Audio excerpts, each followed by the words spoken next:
जी अस्सलाम वालेकुम, आप देख रहे हैं 11 न्यूज़ पाकिस्तान। मैं हूं मोहम्मद फैसल। मैं इस वक्त इस्लामाबाद के अंदर डी चौक में मौजूद हूं।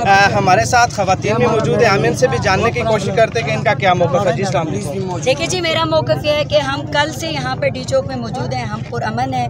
ये इनको दहशतगर्द नज़र आया है जिसके ऊपर ये इन्होंने स्ट्रेट फायर किए हैं। मैं चाहूँगी कि ये सारी पूरे पाकिस्तान को नहीं, पूरी दुनिया को आप दिखाएं इस तरह से हमें डील किया जा रहा है। हम लोग पुरअमन हैं, हमारे हाथों में कोई वेपन नहीं है, हमारे हाथों में ये वेपन है मोबाइल। हम दिखाएंगे इनकी फस्तायत, हम दिखाएंगे इनकी यजीदियत। इन्होंने कल से जो हमारे साथ किया, टीयर गैस एक्सपायर चला रहे हैं, वो सब ने सबूत देखे हैं। आज भी हम पुरअमन हैं, हम कल भी पुरअमन थे। हम उस वक्त तक डी चौक में मौजूद रहेंगे जब तक कि हमारे जो मुतालबात हैं उनको पूरा नहीं करते। हमारे मुतालबात में पहला मुतालबा तो ये है कि इमरान खान को रिहा किया जाए, क्योंकि वो बेगुनाह कैद में। बेगुनाह कैद में इसलिए कहती हूँ, समझाने के लिए लोगों को, बेगुनाह कैद अगर वो नहीं है तो 200 से ज़ायद केसेस इमरान खान पे बनाए गए।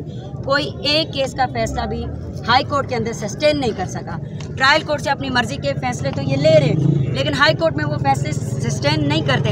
आज इमरान खान की बर्थडे है और इमरान खान के इंसाफियंस जो हैं वो डी चौक में मौजूद हैं और खान के लिए ये बुलेट्स खा रहे हैं। हम इनको कहना चाहते हैं कि हम आपसे नहीं डरते हैं। आप इसके बाद बॉम्ब ले आएँ, वो चला लें, ना आप रहेंगे ना मजम्मतकार रहेंगे।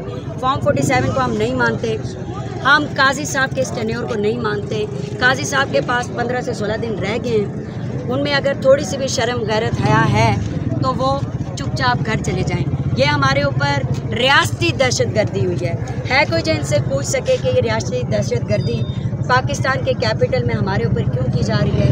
कल रात से आप रिपोर्टर्स भी दिखा रहे हो, कोई एक ऐसा इंसिडेंट बता दें जो पाकिस्तान तहरीक इंसाफ के कारकुनों ने आइन और कानून से बाहर जाके किया हो।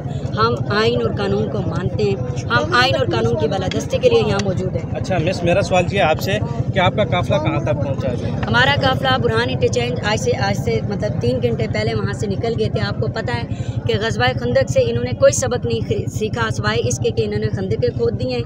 लेकिन अली अमीन गंडापुर डी चौक ज़रूर पहुँचेगा। घंटे 2 घंटे में वो यहाँ पहुँचेगा। अगर ये लोग हमारे मुतालबात पूरे नहीं करते तो हम यहाँ पे धरना देंगे और उस वक्त तक नहीं जाएंगे जब तक ये हमारे मुतालबात।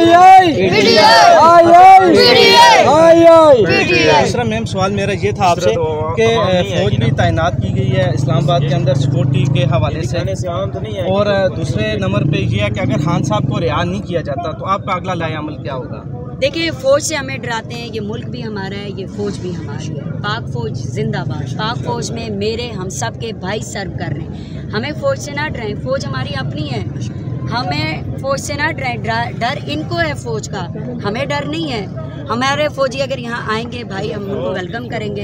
हम मजम्मतकार हैं, दहशतगर्द थोड़ी हैं जो हम फ़ौज से डरेंगे। दूसरी बात, ये मुतालबात पूरे करेंगे। ये मुल्क अब जाग चुका है। कल रात से आपने देखा है कि कितने लोग रोडों पर थे, अभी भी लोग जो है वो रोडों पर आ रहे हैं। हम डरते नहीं हैं इनसे, हम नहीं डरेंगे। हम मुतालबात पूरे करने तक यहाँ पे धरना देंगे। जी नाज़रीन, हमारे साथ खवातीन भी मौजूद थे। इनका भी यही कहना था अगर हमारे मुतालबात माने ना गए तो हम धरने के लिए भी तैयार हैं। इसी के साथ मोहम्मद फैसल को 11 न्यूज़ पाकिस्तान से इजाज़त दीजिए। अल्लाह ने।